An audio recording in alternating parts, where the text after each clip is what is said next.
ဒီနေ့မှာတော့ကျွန်တော်အသီးတွေနဲ့အတူနက်ပြည်တက်မှာပဲဖြစ်ပါတယ် What ဟုတ်ပါတယ်နက်ပြည်ဘလိုတွေတက်ပြီးတော့ဘလိုတွေအိမ်ပြန်လာခဲ့ရလဲသိချင်ဒီဗီဒီယိုလေးကိုအဆုံးထိကြည့်လိုက်ပါကဲဒီနေ့ကျွန်တော်နက်ပြည်သွားမှာပေါ့နော်နက်ပြည်သွားမယ်ဆိုတာကနက်ပြည်ဆိုတာကတေမရောက်တာပေါ့နော်အသေးခင်နက်ပြည်တက်မှာပေါ့ကျွန်တော်ဒီနေ့ကျွန်တော်ရဲ့အသီးတွေနက်ပြည်တက်မှာပေါ့အခုကတော့ station သွားနေတာအခုနဲ့ကျွန်တော် station ရောက်သွားပါတယ် station လဲရောက်ရင်ယထာလဲစောက်ရင်ပေါ့ယထာလဲရောက်ပြီဆိုတော့ကျွန်တော်ရဲ့အသီးတွေစီကိုသွားနေပါပြီA few moments later ကဲကျွန်တော်တို့ license center အပြင်ရောက်လာပါပြီကဲမဘသူတွေပါလဲ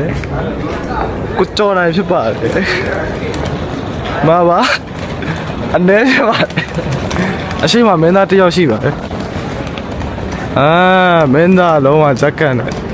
အဲ့လိုနဲ့ကျွန်တော်တို့ဘတ်စကားပေါ်ရောက်ပြီးတော့စတင်နက်ပြည်ကိုတက်ဖို့အတွက်ခြိတက်နေပါပြီကျွန်တော်တို့နက်ပြည်ရောက်ဖို့အတွက်လဲတွေတောင်တွေယာတွေလမ်းတွေဘောင်းစုံဖြတ်ပြီးတော့နက်ပြည်ရဲ့ဂိတ်ဝါကိုရောက်သွားပါတယ်ဒီမှာလည်းကျွန်တော်တို့နဲ့အတူနက်ပြည်သွားကျင်တဲ့လူတွေကလည်းတပုံတပားပါပဲလုံးဝနက်ပြည်ကြီးကသူစင်ကြီးကလုံးဝပြ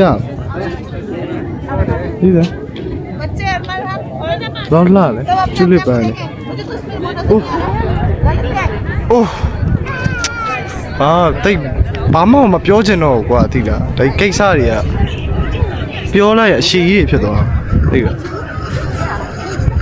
တော်လှတာပါဘာမှတိတ်မပြောချင်တော့နော်10 ယူရိုနဲ့ဒီကျူလစ်ပန်းဝါကြည့်လို့ရ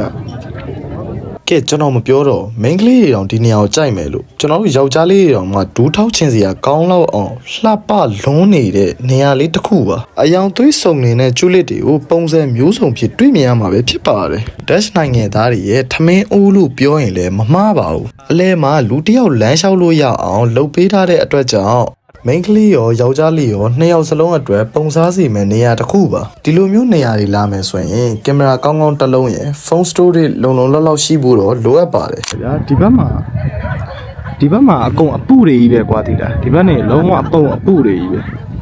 နော်လုံးဝဒီဘက်အကုန်လုံးအပုပဲဒါမဲ့ဒီနားလေးကျတော့အရှည်တွေကြီးပဲဒီဘက်တွေအကုန်ကြီးကလုံးဝအရှည်တွေကြီးပဲဒီနားပဲကြည့်ဗျာဒီနားက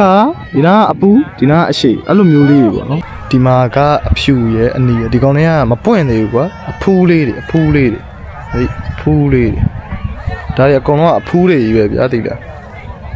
အဲ့ဒီဟိုးဖက်အဲ့ဒီနားတွေကအကုန်လုံးကအဲ့ဒါအပွင့်နေကြီးပဲဒီနားတဝိုက်အကုန်လုံးကအပွင့်နေကြီးပဲဒီအဲ့ဒီအဝါတွေစပြီးတော့အကုန်လုံးအဖူးလေးတွေပေါ့နော်တကယ်ချစ်စရာလေးတွေပါလို့နော်လုံးဝ main ကလေးတွေလုံးဝကြိုက်မဲ့နေရာတစ်ခုပေါ့နော်ဒီလိုနေရာတွေကကင်မရာမပါဘူးဆိုရင်ဒါလုံးဝမတန်ဘူးပေါ့နော်တော်ဘူးဆိုရင်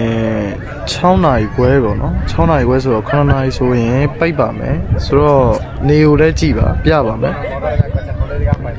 နေကိုရှိုးလိုက်နော်ကြောက်စရာကြီးနော်ဆန်းဆက်က9နာရီ10နာရီမှကြည့်ရမယ့်အနေအထားရှိတယ်ကျွန်တော်ကအဲ့လိုမျိုးဆန်းဆက်လေးကြာသွားရင်ကွာဆန်းဆက်လေးနဲ့ပန်းလေးနဲ့အပပဘာမှပြောစရာမလိုတော့ဆိုတော့ကြည့်ပါလို့နော်ပန်းနေရလောက်လာတယ်လူကြည့်ကိုလာနေရပါနောက်လေကျွန်တော်ဒီလိုမျိုးလှတဲ့နေရာလေးတွေကိုခေါ်ရမှာမဟုတ်လို့ channel လေးကို follow လေးလုပ်ခဲ့ပါ